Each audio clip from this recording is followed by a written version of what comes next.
Љубители на спортот, добро вечер. Повторно сме заедно, повторно фудбалот ќе не биде тема и кога размислував како да ја почнем оваа емисија врзана со фудбалот, реков вака. Често пати слушате и гледате на вашите телевизори дека ние спортските новинари зборуваме федерацијата направи она, федерацијата направи, па председателот начинал, по правниот одбор начинал, па собранието направило вака, избркан било вечер и така натаму. И затоа, за да направиме прво еден пресек на тоа што всушност значи една фудбалска федерација, каква е таа хиерархија на односи на тела и така натаму помеѓу одредени луѓе, тела и така, како што реков, решив оваа емисија да ја почнеме со едно пластично објаснување како всушност функционира и што значи една фудбалска федерација. Сега, за да не наклапам јас или да не импровизирам, го повикав денес да ни биде гостин мојот драг пријател и поранешен генерален секретар на Фудбалската федерација на Македонија, господинот Игор Климпер, со кого што ете ќе поразговараме на оваа тема, а ќе опатиме и други кои што ви се поинтересни. Се надевам и очекувам да ви се поинтересни. Затоа ќе може да поразговарате и со него, и со мене, и да си ги кажете вашите размислувања на таа тема на телефоните. Можете да се вклучите директно во емисија, на телефоните кои што ќе бидат на вашите мали екрани. А јас сега да не должам многу, бидејќи имаме многу за разговор, би му посакал добро вечер на мојот вечерашен гостин. Игор, добро вечер, добро дојде во емисија и благодарам што прифати бидеш мој гост. Добро вечер, Природ, и благодарам за поканата пред се. Поздрав до гледачите на вашата спортска емисија Арена, вашата телевизија ТВ Сонце. И се разбира особен поздрав до љубителите на фудбалот. Ме слушна што реков во најавата, значи да почнеме од почеток. Една фудбалска федерација. Значи не е тоа еден човек, тоа е еден систем од тела, како би кажал.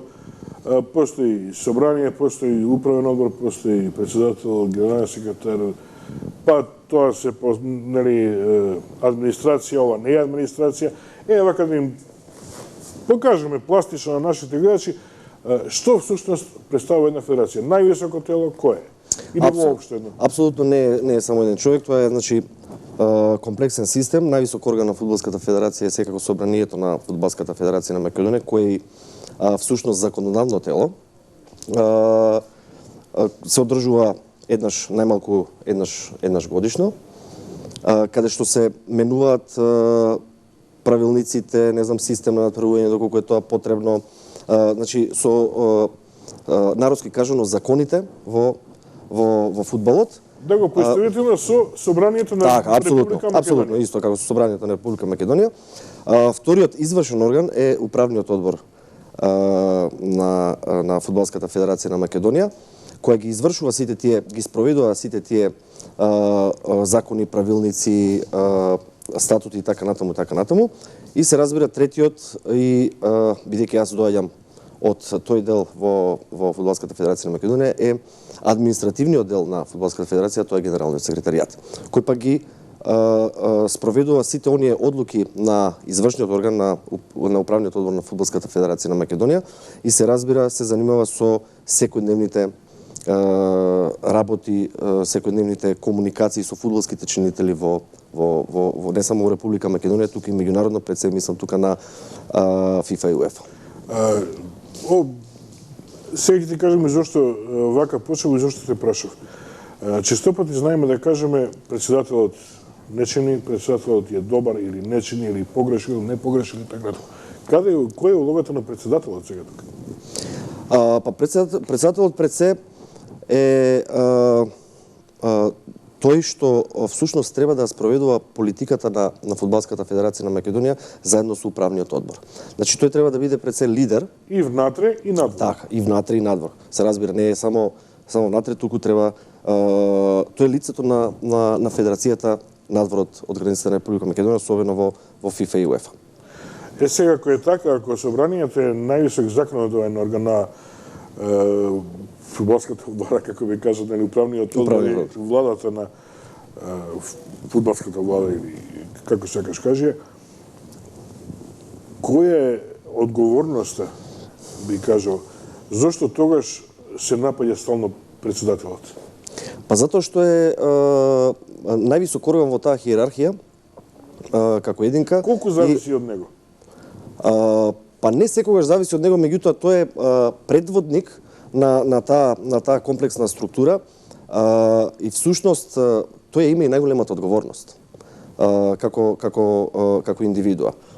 Затоа често знаеме и некој друг да сгреши или да се донесе погрешна одлука, секогаш да го напаѓаме председател. А меѓутоа тоа што треба да образлови зашто била таква апсолутно. Дека како што има одговорност, така треба да има претпоставувам и отчет. Така е, сега имаме еднаш годишно ни тој отчет и колку ни е даден. А сега да проговориме нешто друго. Ти беше во владата, ајде така народски кажам, нели секој љубител на фудбалот така и коментира, во владата на Хари Хаџаристовски. Ова е нешто Бев генерален секретар во владата на Хаџаристовски, 18 години бев во Фудбалската федерација на Македонија. Од времето на Љубисав Иванов, па Ламбе, меѓутоа како генерален секретар во времето на Хаџаристовски. Да, тоа беше вака, ајде ќе направиме уште на мала дигресија, значи 18 години си таму, колку години беше генерален секретар? 4 години генерален секретар, инаку си по вокација магистер по политички науки во спорт. Во спорта, така. Ете така, абсолвент, не абсолвент, него... Не абсолвент, магистар на политички науки во спортот, да. Науки не е абсолвент, него сега да кажам финансиран директно од... Апсолутно, да. Да, УЕФА директно ме школуваше. Значи, својата магистратура ја завршив на Институтот за политички науки на Универзитетот во Париз. УЕФА процени во тоа време дека ете, сега да не искучи како фалба, дека имам квалитет и ме прими на тоа школување и после 2 години школување на тој универзитет ја одбранив тезата која беше под наслов здобиени бенефити од имплементацијата на системот за квалитет во Фудбалската федерација на Македонија, каде што покажавме резултат во тоа време. Така, УЕФА претпоставувам не школува секого? Не, тоа се, значи, ретка можност, да, ретка можност. Апсолутно, УЕФА има и ајде да не кажам пониски, меѓутоа има и други едукативни програми, меѓутоа тие се повеќе за оној middle менеджмент, среден менеджмент во фудбалските федерации. Так. Меѓутоа ретко школува топ менеджмент. Сега за на претходното прашање што почнавме да го разговараме, јас си го рипнав него. Значи нема да зборуваме за него ќе почнеме емисија, веќе ја почнавме како и да е. Меѓутоа ќе почнеме се посериозни теми од следниот. Значи ти како школуван кадар на УЕФА би кажал. Од УЕФА. Школуван кадар на Македонија, школуван кадар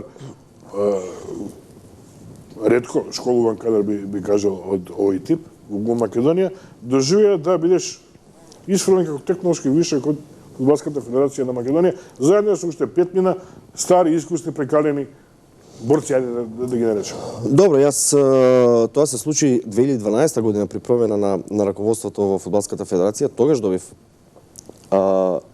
отказ од Фудбалската федерација, по така сметал сегашниот председател, веројатно дека не сум потребен, меѓутоа тоа што е трагично, после 3,5 години судот ме враќа и после месец дена работа повторно добивам заедно со уште 6 луѓе добиваме решение за технолошки вишок поради деловни причини.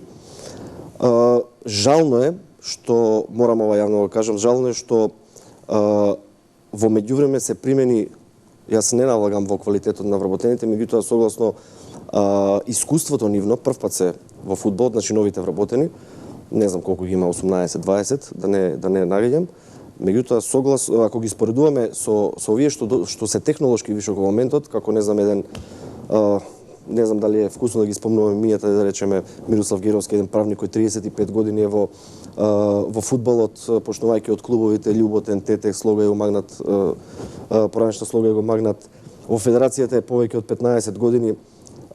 Значи искусен правник, човек кој беше прв председател на судот за арбитража на Фудбалскиот сојуз на Југославија, каде што е еден куриозитет, во тоа време еден од членовите, можеби попознат на нашата фудбалска јавност, еден од членовите на тој арбитражен суд бил и Руди Заврл, кој подосна беше председател на Фудбалската федерација на Словенија. Не знам, исто така уште еден правник.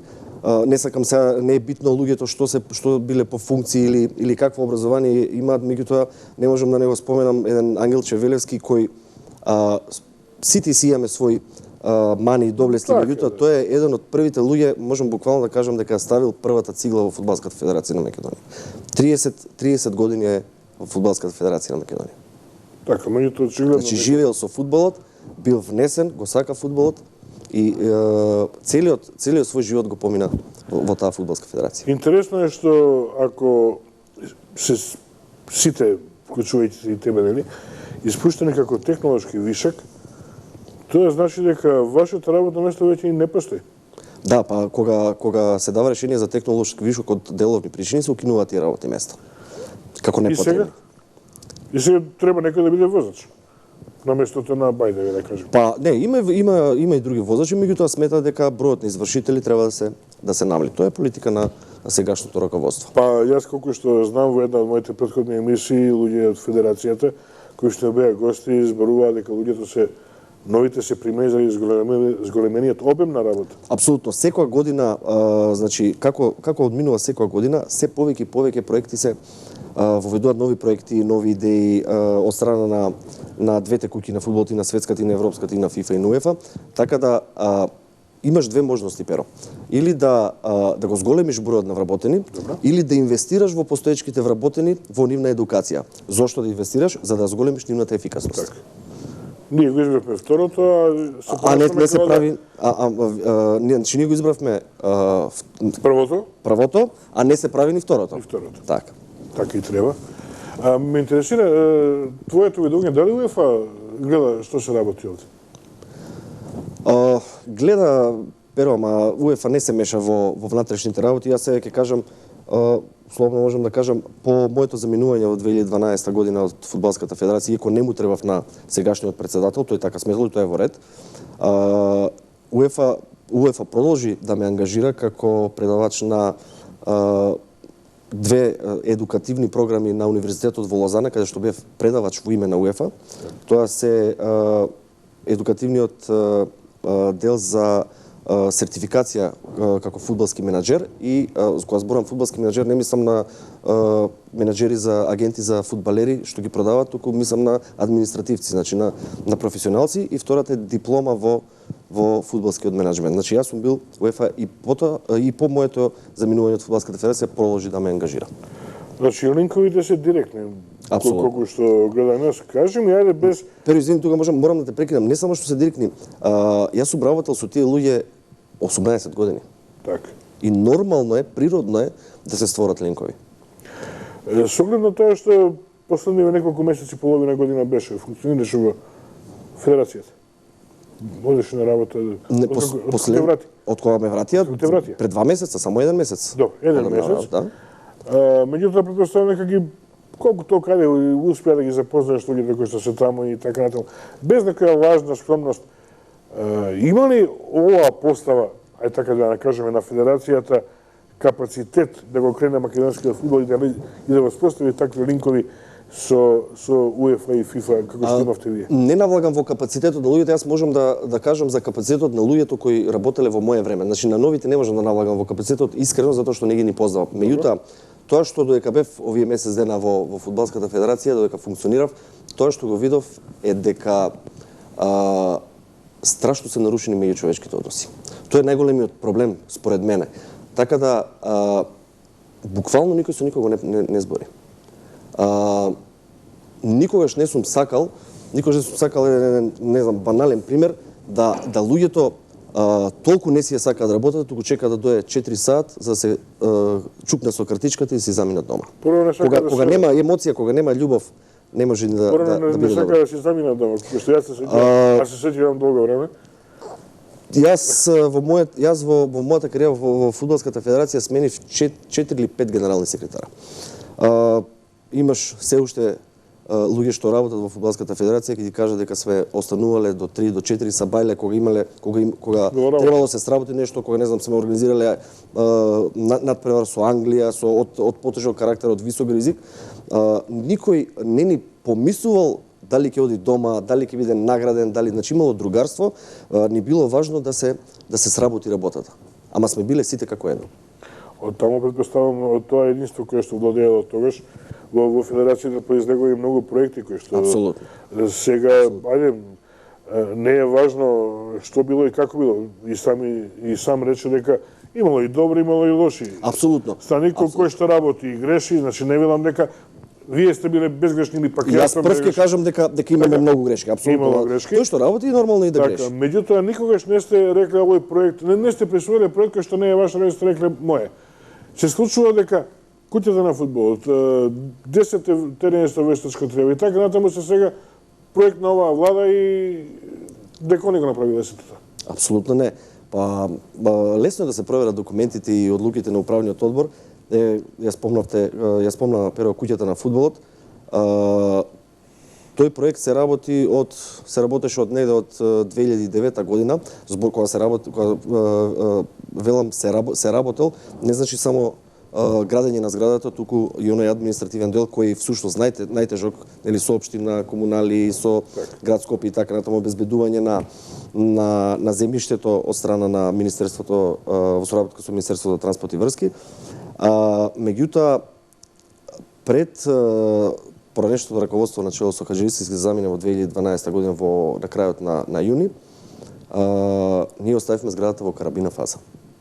Така да сегашниот председател, сегашното раководство, слободно ќе кажам, дека ја доизградил, односно ја опремил зградата, ама не ја изградил. Се уште не го во никој случај не ја изградил. Па се уште не е готова зградата. Има едно добро, еден дел е максимално. Едниот дел да, десниот за нешто знаат. Али десно дамите лево. Ние имавме планови што и со другиот дел, меѓутоа не би ги откривал, меѓутоа многу лесно се решува и тој дел. Добро, потом не. Так. Кажи ми како иде тоа. Извини, морам да те прекинам, ги спомна и 10 фудбалски терени, да. Не знам, сегашно раководство на неколку дебатни емисии сум ги гледал во емисии, во спортски емисии, говорат дека изградиле 10 фудбалски терени, минатите раководства, не само нашето, минатите раководства ништо не граделе. Тука морам да ги поправам, слободно нека си го погледнат, не знам точно кој број е МАК фудбал од 2010 година, ќе видат дека тој проект од 4 програмата за 10 терени е донесен, одлуката е донесена од страна на поранешниот управен одбор во 2010 година. Дури во 2010 година. Дека тие средства од таа програма ќе се користат за 10 терени. Исто е се, значи тоа се трипартитни договори. Извини само ќе те прекинам за кратко, за да може да се надоврзе со ова. Единствен нивни проект колку што ја знам е Хетрик 4 програмата со ние 4 стадиони што требаше да се направат. Да. Тоа затоа што уште не беше излезен додека бевме ние, така да кажам на власт, уште не беше излезен проектот за да се аплицира за Хетрик 4.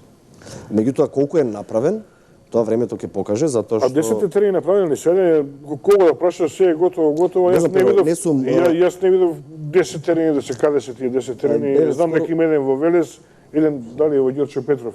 Скоро 4 години сум надвор од фудбалот, активен сум нели во тие фудбалски кругови, меѓутоа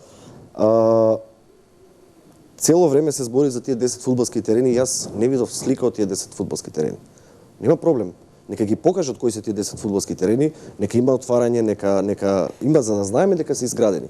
А дека сме изградиле, тоа е сето тоа апстрактно. Значи би сакал, доколку може, би апелирал до раководството на Фудбалската федерација да ги покаже тие 10 терени кои наводно ги изградиле. Ќе направиме кратка пауза во овој момент и ќе се вратиме. Не, сепак ми е се извинувам, ќе те прекинам, имам гледаш на линија. Добро вечер, во програма сте. Ало, програма сте. Ало, добро вечер. Добро вечер. Покрај телефон Ѓурчевски Љубомир, онај делегатот избркан од страна на Уште да не избркан. Фудбалска федерација. Покрај телефон, значи Ѓурчевски Љубомир. Сакам да го прашам господинот Игор Климпер, кој што е кај вас гостин, во врска со овие 10 терени, дали е запознат во врска со поставување на вештачка трева врз веќе постоечкиот терен во Велес и врз веќе постоечкото помошно игралиште на Пелистер во Битола, односно попознато како Чумурното. Значи тамо, според оние информации јас со кои што располагам, за кои што и водам посебна постапка и расправи во Фудбалската федерација, зашто и сум санкциониран од нивна страна, нели? Докажувам дека од тој проект кој што го спомна господинот Климпер, кој што го усвоивме на управен одбор додека јас бев член, требаше да се изградат целосно нови објекти, спортски објекти со вештачка трева, а не врз постоечки или врз изградени од Агенција за млади и спорт, па да се направи двојно или тројно книжење, да се прикажат фиктивно, да се прикажат некакви извршени работи, да се изгуби и таа постоечка инфраструктура, а врз неа да се потрошат пари, односно да се прикажат дека се потрошени пари, а само да се постави неквалитетно. Тврдам, неквалитетно, затоа што ако ги прашате оние стручњаци кои што работат со повредени играчи, колку се повреди има на терените со вештачка трева, но тоа е друго прашање. Јас зборувам за една друга состојба. Значи од 10 два терени се поставени со вештачка трева, се поставени врз веќе постоечка инфраструктура која што само ја уништија, а не добивме ништо поквалитетно. Ви благодарам. Може да не прашаме што? Да, повелете. Вие пред известно време бевте, ајде така да кажем, избркан од собранието на Фудбалската федерација. Да, јас сум делегат. Зошто? Јас сум се уште званично делегат. Јас водам постапка и сум... Да. Но тоа е друго прашање. Прашање ми е само околу криминогеното и криминалот во изградбата, односно реализацијата на проектот 10 фудбалски терени со вештачка трева. Значи ништо друго. Да. Другото го оставам за во некоја друга прилика. Благодарам, поздрав. Благодарам што се јавите. Игор. Поздрав и до господин Ѓурчевски. Како што и претходно напоменав, таа одлука за користење на тие средства од таа програма е донесена од тогашниот управен одбор во 2010 година, каде што член беше, се разбира, и господинот Ѓурчевски. Во право е затоа што тој проект, значи таа програма која се донесе, беше да се изградат 10 сосема нови на нова локација. Од нула да се почне. Обврската беше да се склучи договор со општините каде што се градат, вакво се да не ги набројувам сите градови, меѓутоа беа проектот беше наменет за поголемите фудбалски центри. Прилеп, Велес, Струмица и Битола. Така, значи 10 фудбалски терени. Јас се извини, се префлуи за овие 4 стадион. Не. Значи зборам за 10 фудбалски терени со вештачка трева.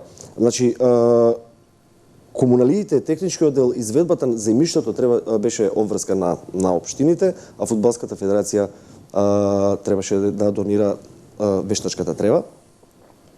Запознаен сум, имам информации дека теренот во Велес е на теренот во Велес се поставена вештачка трева врз веќе постоечки, ако не се лажам, можеби грешам, ќе ми простите дека тој е терен еден од оние терени кои градеше Агенцијата за млади и спорт, што не соодветствува со проектот, со намената на тие игралишта. Беше поентата да се изградат 10 сосема нови фудбалски игралишта. Имаш ли увид во тоа колку чини еден таков терен да се направи?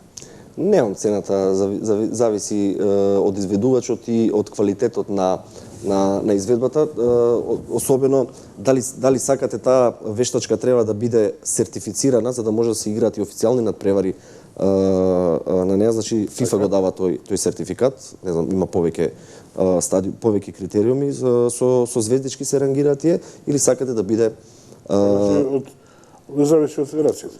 Зависи од федерацијата, од средствата што се во тие, од бројот на игралиштата.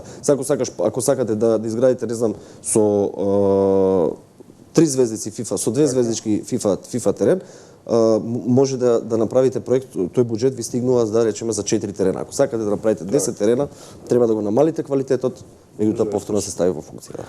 Добро. Добро вечер, во програма сте. очигледно прекина гледачот. Ќе се јави повторно. Значи, тоа е тоа. Кажи ми како иде сега со тие 4 стадиони. Тоа е проект на новото раководство. Така.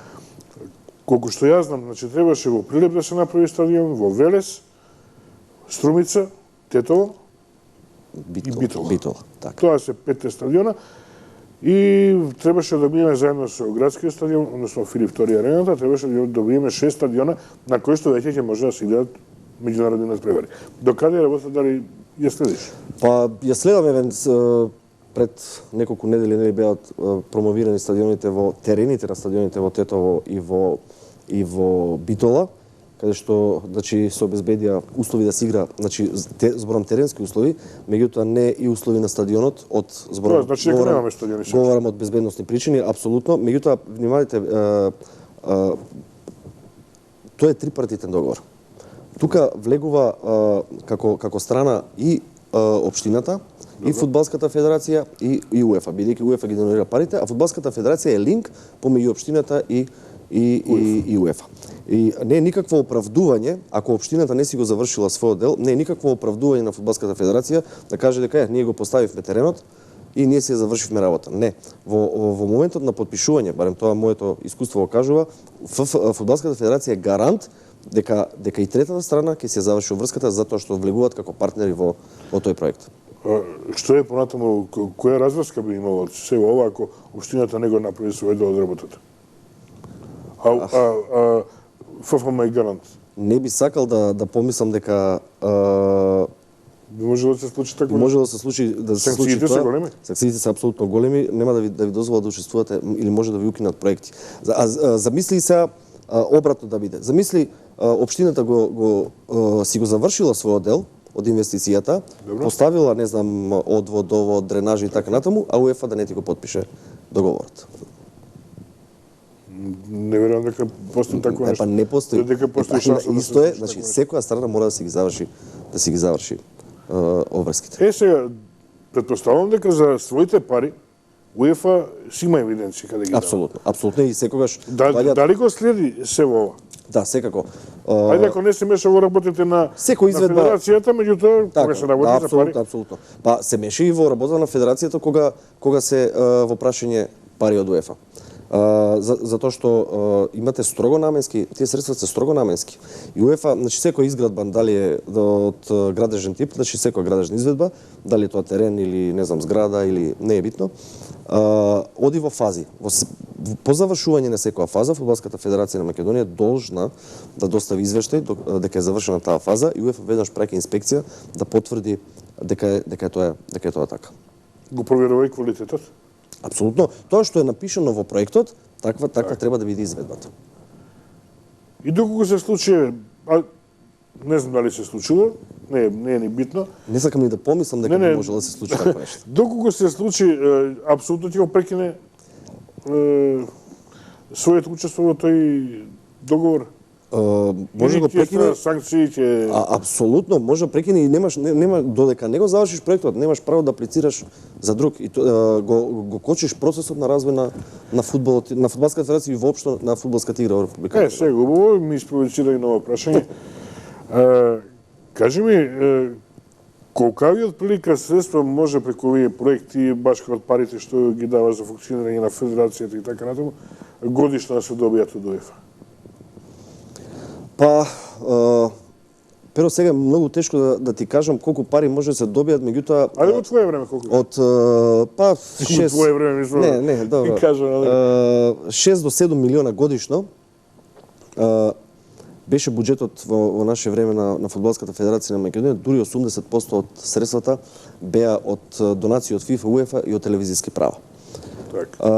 Така да не можам да кажам сега колкав е буџетот, затоа што еве веќе од 2012 година ова фудбалско раководство ме чуди зошто на крај на годината не го објавува финансискиот и ревизорскиот извештај за претходната финансиска година, затоа што согласно Законот за здружение на граѓани и фондации, за здружение и фондации, бидејќи Фудбалската федерација е здружение на така здружение, има обврска да го објави својот финансиски извештај и ревизорскиот извештај на својот вебсайт и најмалку во еден печатен медиум. Значи ние тоа го правевме од 2007 до 2012 година. Постојат сите финансиски извештаи и ревизорски извештаи на сајтот на стариот сајт на Фудбалската федерација на Македонија. Ова раководство симптоматично е што ги трне и тие извештаи. Не можам да кажам од кои причини, меѓутоа е симптоматично зошто и тие стари извештаи ги трнала. И последниве 4 години, последниве 5 години, се изумам 4 години веќе немаме никаков увид, јавноста барем фудбалска нема никаков увид за трошењето на тие средства. Сега ќе ти кажем и зошто те прашав за финансиите и буџетот, дали е можно преку директни врски, значи надвор да не е легални проекти кои што УЕФА ги е добрува, нели? Ако редовно си ги работиш домашната задача, нема проблем. Меѓутоа, дали е можно да се извлечат од УЕФА или од ФИФА преку директни врски екстра пари за федерација? Значи, во УЕФА постојат два типа на проекти, едните се стандардни или по дефолт што се подеднакви за сите членки, и вторите се можно е преку лобирање, затоа што УЕФА и ФИФА се организации кои секоја година покажуваат вишок на пари, така да ги враќаат тие пари повторно во фудбал. Доколку покажат вишока, покажуваат, ги враќаат повторно парите во фудбал. Во таков случај со лобирање и со максимално ангажирање во 2010 година, тогашниот председател Хари Хаџирисевски издействува $1 милион средства од УЕФА, Win in Europe се викаше програмата, само една федерација, значи нашата ги доби, и ги искористивме за изградба на националната арена Филип II за јужната трибина. Со инвестирајќи ги тие $1 милион, не знам дали знаеш дека за да играш на националната арена се плаќа. Значи тоа е собственост на јавното претпријатие на застапанисување на Република Македонија и репрезентација во просек зависи од надпреварот дали е вечерен или во дневен термин, плаќаше меѓу 15 и 20 илјади евра по надпревар. Значи за 90 минути надпревар плаќаше по 15 до 20. Со инвестицијата од $1 милион помогнавме да се направи јужната трибина додека се градеше.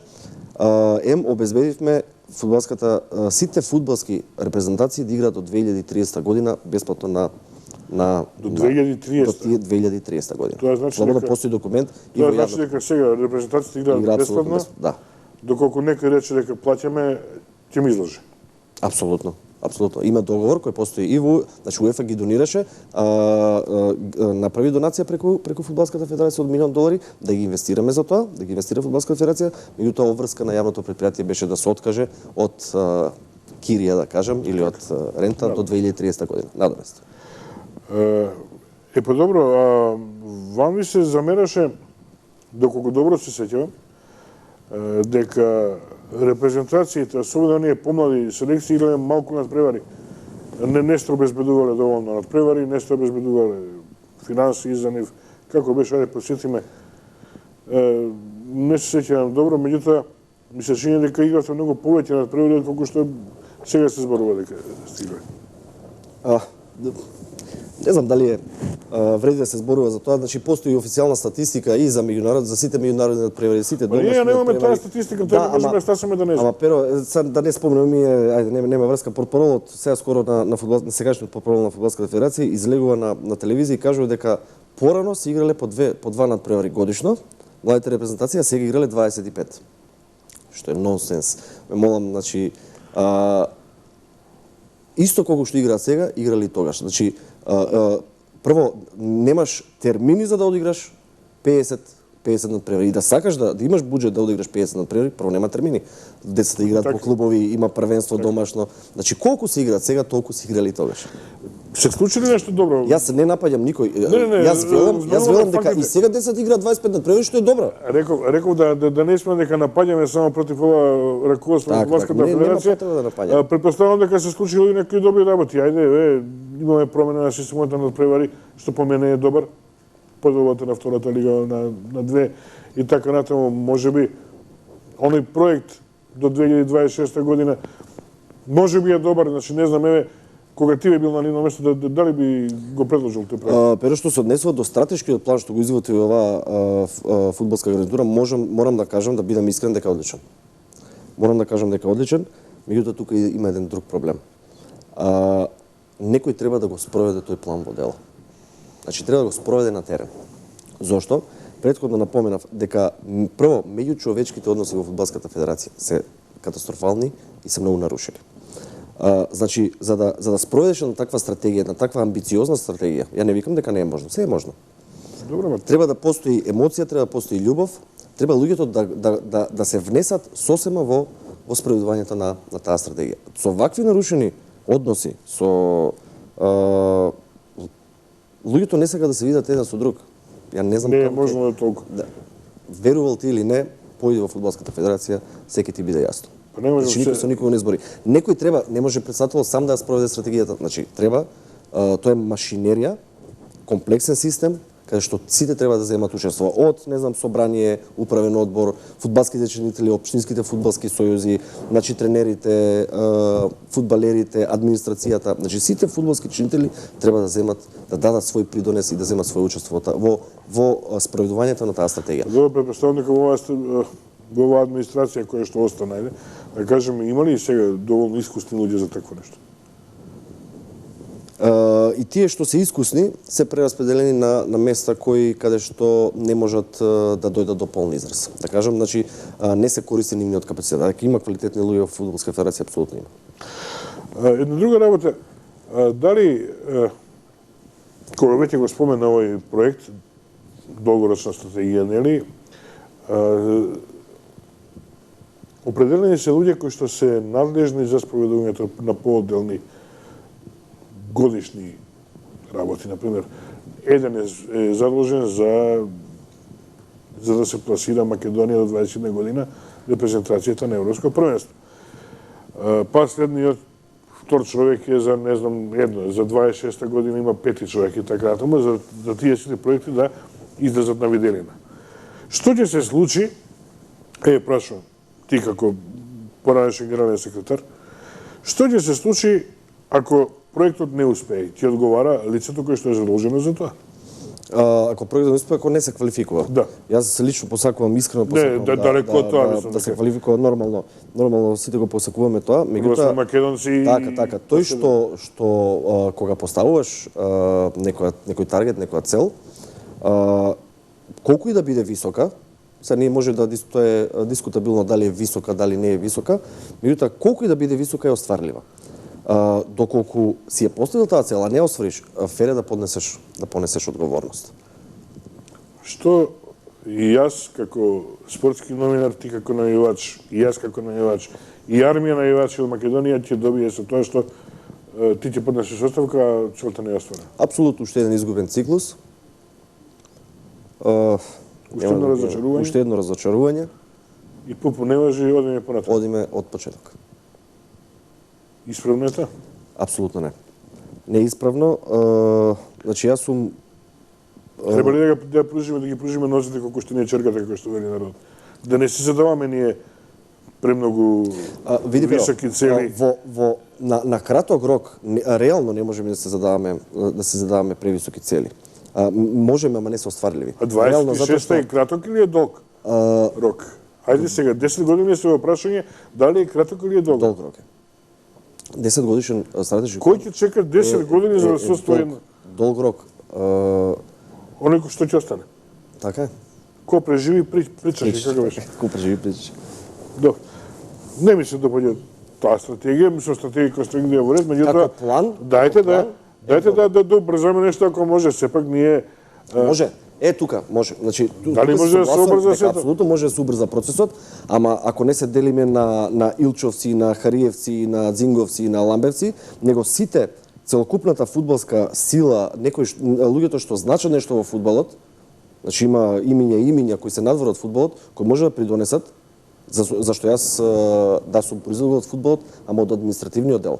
Така. Значи, сите можеме да дадеме придонес, се разбере и новинарите, значи сите ако се здружиме, можеме да го убрзаме. Меѓутоа има еден проблем. Сега веднаш и јас ќе се да ти одговорам на прашањето. Има еден повик од Федерацијата, сите оние што сакаат да помогнат може слободно да се дојде. Меѓутоа како? Еве јас ќе отидам и ќе кажам господине Илчо, председателе, како сакаш, еве јас сакам да помогнам. И он ќе праша како? И ја како да му кажам? Добро, сето тоа е декларативно јасно, не е дека не функционира во пракса. За мене праксата е да се почне некоја дебата, еве да речеме нека биде тоа и дебатна емисија, каде што условно кажано двете страни, мада во фудбалот нема партии, тоа е една фудбалска партија, нема страни, не би требало да има, ама за жал сегашно раководство размислува на тој начин, навистина ме е жал поради тоа, и не можеме да со такво размислување, значи дека не го смениме начинот на размислување, не можеме да напредуваме. Така е, мислам, многу е, за мене е смешна работа. Еден Дарко Панчев или еден Ѓоко Хаџиевски, кој што се Джиджилиевски, Јонус и така. Значи да не ги набројам сите, да додат да се нудат, јас сакам да помнат. Значи треба да ги кажам. Многу е лошо, барем јас како размислувам, еве и во приватниот живот и во професијата, во професионалниот дел од мојот живот, како размислувам, не можеш да бидеш најпаметен. Ако сакаш да напредуваш, мораш да се опкружиш со подобри од тебе. Значи, ако сакаш да напредуваш, мораш да се опкружиш со подобри луѓе од тебе, за да добиваш идеи, да има дебата, да има конструктивен разговор, не знам, нови идеи. Само така можеш да одиш напред. Ако јас наредувам, а другите само климаат со глава, не одиме никаде. Сега е тама, тоа е опасно за раководството и за председателот. Јас не се сеќавам, подсети ме, порано во Фудбалската федерација постоел стручен совет. Да. Дали во времето на Хаџиристички постоеше? Мислам дека и тогаш не постоеше. Не постоеше. Стручен совет не постоеше. Стручен совет не постои ни сега. Ете, тука се тие стручњаци кои што можат, знаат и имаат начин како да помогнат. Дали не стручен совет би помогнал во сето ова? Апсолутно, значи тука би се собрале тие. Ама еве, например, јас кажав дека никој кој бил на раководна функција и кој функционира во Фудбалската федерација не е совршен, нормално е. Некој е подобар, некој е овакво, тоа времето го покажува, резултатите не само на терен на репрезентациите, туку и во администрацијата. Значи, апсолутно се слагам дека е потребен стручен совет. Ке дадат луѓето свој придонес. Така е. Ке се родат нови идеи кои сигурен сум дека ќе бидат напредни. По 10 луди една ќе испадне добро. Така е, така. Сега имаме стварно квалитетни луѓе кои стварно можат, не го користиме нивниот капацитет, а може да дадат огромен придонес за развој на фудбалот во Македонија. Сега друго да те прашам нешто. Во времето на Хаџиристички сега ќе направиме една споредба, можеби не наполно соодветна за овој дел од емисијата, меѓутоа би те замолил да ми кажеш. Постоеше еден вид здружение на прволигачи. Не онака како што треба. Меѓутоа седнуваа председателите или кој беа таму и се гледаа во очи и си кажува нешто. Сега веќе не постои, а со статутот е предвидено. Така. Сега веќе не се ни во прашање тие права и така натаму, пошто сме ги немале. За никакви пари не се работело големи. Така. Зошто не постои? Зошто избегнуваат да се лишат од дел од ингеренциите председателот, управниот одбор? Тоа со измените во статутот во 2012 година, значи пред собранието во 2012 година, на кој е работено цели 2 години, 3 страни го работеа статутот, и УЕФА, и ФИФА, и Фудбалската федерација на Македонија, се разбира со експерти во тој дел. Беше предвидено да се формираат тие здруженија на прволигаши и второлигаши, здружение за женски фудбал, здружение за мал фудбал, здружение на суди. Значи тие здруженија требаше да бидат согласно статутот еднакви чинители, односно представници, да имаат своји представници во највисокиот орган на Фудбалската федерација, тоа е собранието на Фудбалската федерација. Некои се во функција, меѓутоа сепак пак мислам дека тоа е само на хартија. Не како да кажам, спроведено во пракса, пак е декларативно повеќе на хартија, не се спроведе во пракса, да си кажат луѓето своите маки, своите идеи, своите проблеми, начин како да се надминат сите тие проблеми, а Сдружение на пролигаши и второлигаши апсолутно не постои. Иако Фудбалската федерација е врзана, не да ги формира, туку да воспостави иницијатива за нивно формирање. Тоа е задача на Фудбалската федерација на Македонија. А за и уште една асоциација не е примена, тоа е Сдруженијето на фудбалските суди. Иако Сдруженијето, морам да го напоменам тоа, веќе трета година поред бара прием во собранието, како полноправна членка на собранието на Фудбалската федерација на Македонија, воопшто не добива одговор зошто не става на дневен ред. Чудна работа е тоа, значи, има, ти водеше спор, Ѓурчевски води спор, Сдружение на суди бара прием, не знам колку функционира сега Сдружение на тренери, не знам колку функционира синдикатот на фудбалери и така натаму, формирање од Панчо Ќумбев, нели сето тоа.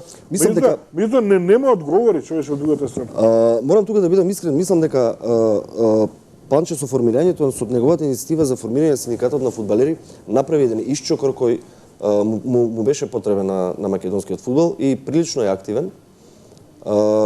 И мислам дека треба да има поголема поддршка од страна на фудбалерите, затоа што тој прв се јавува кога треба да се заштитат, а понекогаш фудбалерите, без да напаѓам некого, знаат и кога треба да се направи тој исчекор за да си ги остварат своите права, они се повлекуваат под притисок на клубовите, на раководство на клубовите и така. Да, полека. Меѓутоа тоа што го направи Панче е за секој поздрав и на висока. Така е, ништо преку ноќ, како велат ни Рим не е направен за една година, за една ноќ како беше. Тоа е мако трпен процес и тешка работа. Да, и јас мислам дека Панче е на добар пат да го направи тоа, дечкото е упорен, веќе сме секоја чест што се охрабри да го направи тој чек. Веќе сме членка, сега се уште придружна, меѓутоа тоа е процедура. Ако тоа е процедура. За година дена ќе бидеме и прашање на време кој ќе биде така.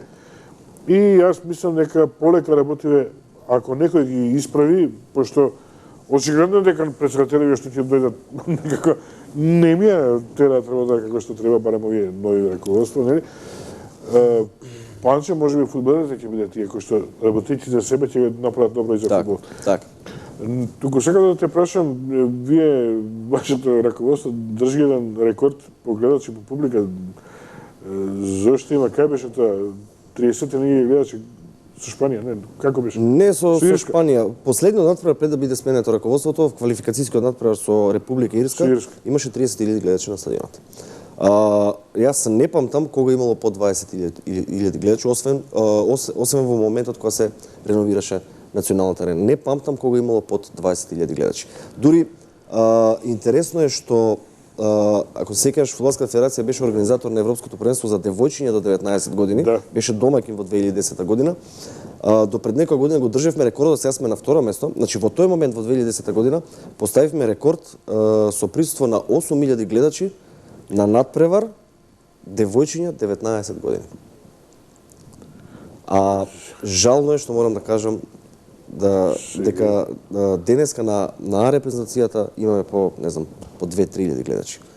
Значи нешто фали, pero луѓето го сакаат фудбалот. Го сакаат спортот воопшто, не само фудбалот. Може би во моментот не е спорт број 1, меѓутоа е секако најпопуларен спорт. Меѓутоа нешто ни фали. Во една моја колумна што ја пишував на страната на Арена, напишав вака, значи не е проблем во тоа дали ни е фудбалот слаб или не ни е слаб.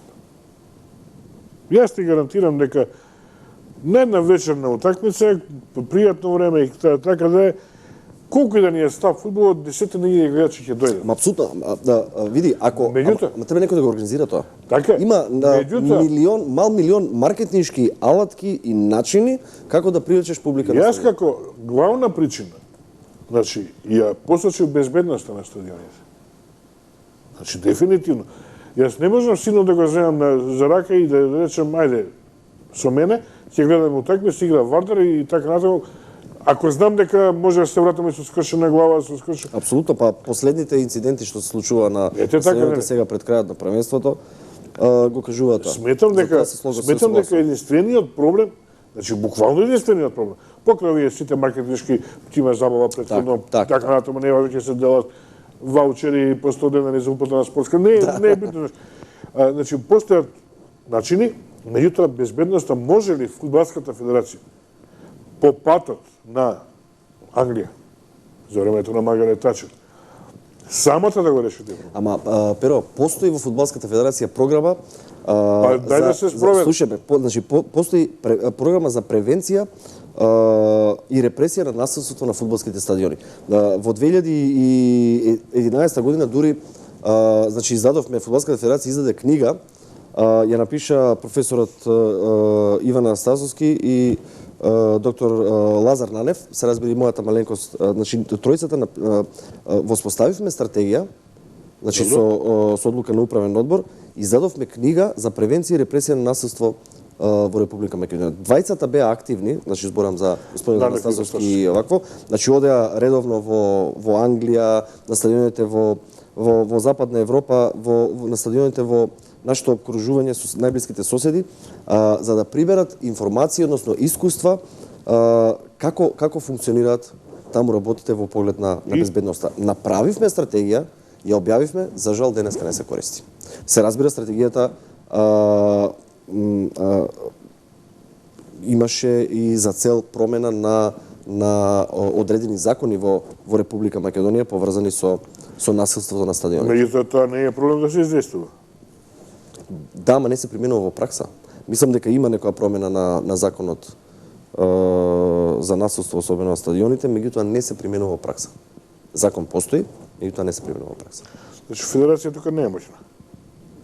Мокне во поглед на давање иницијатива за подобрување на состојбите.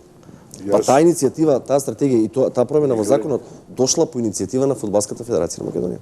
Ние правевме не знам, тркалезни маси со министерство, со сите федерации, федерациите во другите спортови. Значи со навивачките групи работевме и со чкембари, и со комити, и немало проблеми. Значи не мора федерацијата да го реши, нека биде иницијативна каписла. Апсолутно. Која што ќе ги повлече другите спортови. Така. Сега ако 50.000, 100.000 души излезат и побараат промена на законот, извини, не може ни владата да остане равнодушна. Така. Ама не е проблем Перо да донесеш закон. Проблем е неговото спроведување во пракса. Само тоа е проблемот. А кој треба да го спроведе во пракса? Државата. А нека го спроведе. Повторно си ти тој што треба да работи нонстоп со држава. Да, ама иницијативи и идеи има, тоа не е проблем. И не е само Фудбалската федерација фудбал засегнат, туку безбедноста и на салите и на сите арени од секаков, значи спортови од секаков вид и тип. Така е, меѓутоа и сега не може, не се спроведува и ние ќе седиме така инертни и ќе чекаме некој да ни го донесе тоа на тоа. Тоа зависи само од нас, дали ќе седиме инертни или од никого не зависи, ниту од државата, ниту зависи од нас, спортските чинители, оние што сме во спортот, вклучувајќи тука и новинарите, значи кога зборам чинители, мислам на сите, до нас е да поведеме иницијатива во било кој дел за подобрување на тие состојби. Значи не е само тоа прашањето на безбедност. Имаме прашање за ослободување од данок за поголеми инвестиции во спортот. Значи не може Фудбалската федерација се само да направи ако ама и не мора само. Ако и не ни може да направи се сама, ако не се вклучи државата.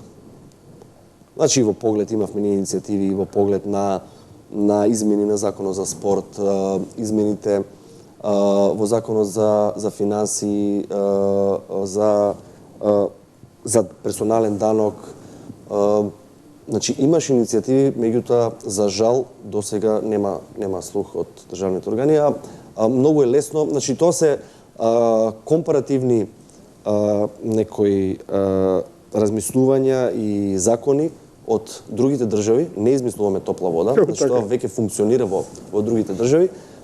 Значи нашите клубови, инвеститорите во клубовите, спонзорите да бидат ослободени на некој начин од тие даноци, меѓутоа да имаат согласно лицензниот систем, да имаат вработен, не знам, професионален генерален секретар, професионална администрација и преку платите кои, примерно, ви го кажам, преку платите кои ќе ги зема таа администрација, данокот ќе се врати повторно во државата.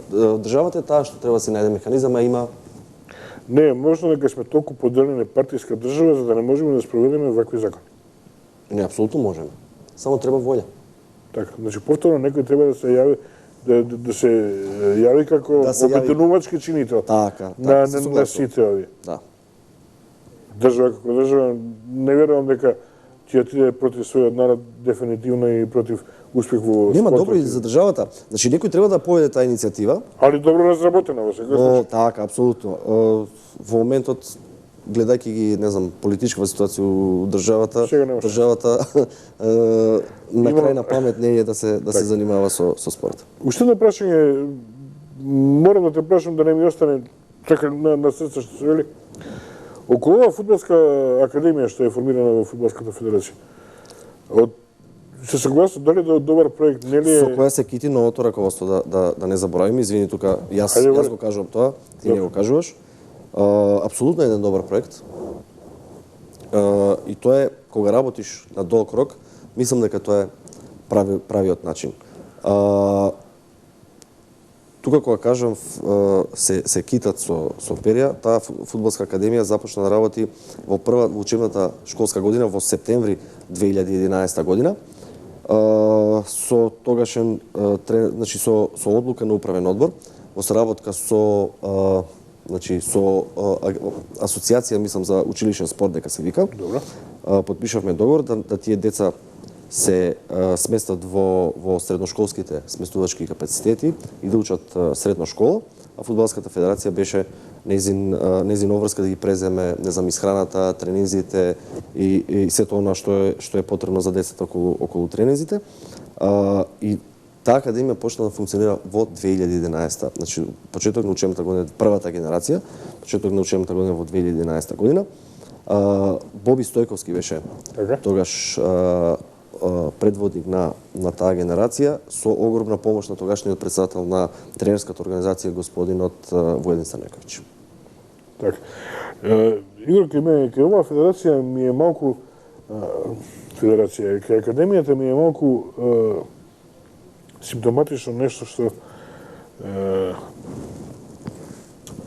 ми се чини дека недоработено со оглед на тоа што клубовите не се согласуваат нивните деца да бидат членови на оваа академија.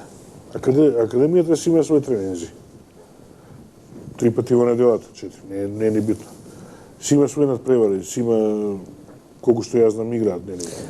Меѓутоа, што тоа дете што доаѓа пример од Вардар или од ФЦУ не е битно, има 4 пати во неделата тренинг овдека во академијата, еднаш само во својот клуб матичен, веќе тренерот не може да го стави во екипа. Види се, Перо, мене ако лично ме прашуваш, сад не сум стручен, нити сум бил тренер, нити сум релевантен, меѓутоа ќе го искоментирам на лаички како спортски работник.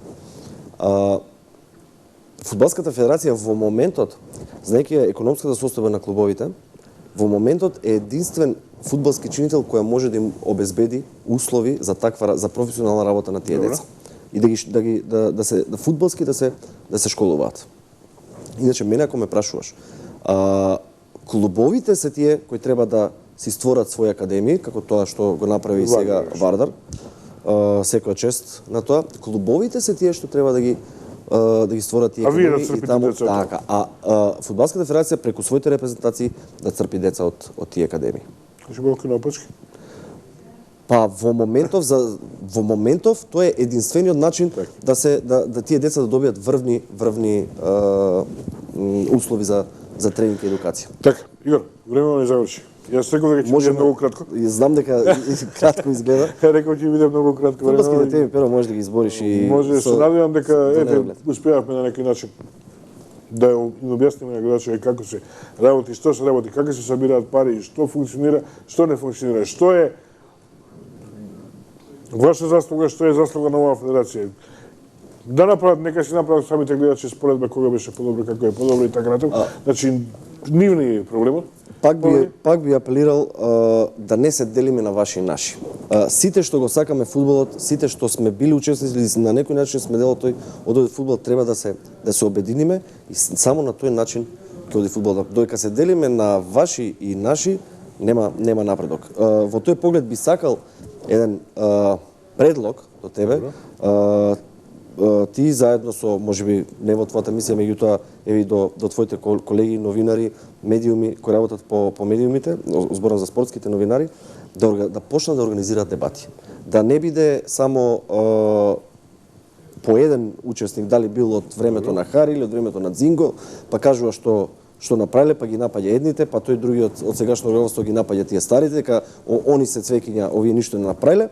Значи би ми била желба и апел да почнат такви дебати. Со сите фудбалски чинители, не знам, поранешни фудбалери, легенди на македонскиот фудбал и во административниот дел и на теренот, затоа што само на тој начин ќе дадеме придонес за развој на фудбалот. Оној прв дел